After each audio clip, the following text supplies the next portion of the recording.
sairaalassa. Part 2. Lääkäri tulee. Mitäs täällä voidaan? Milloin me päästään pois?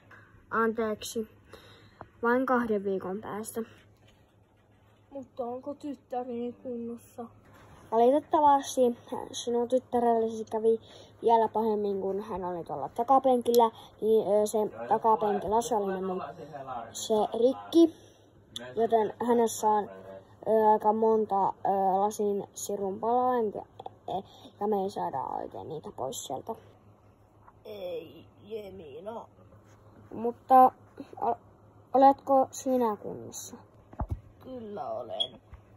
Joo, minä nyt menen. Iskä. Jemina, ootko sä hereillä ja kunnossa? En mä tiedä. On sattuu aika paljon. Jemina, ei. Ton nimi. Voi ei. Mikä on nytten? Ajo. No niin.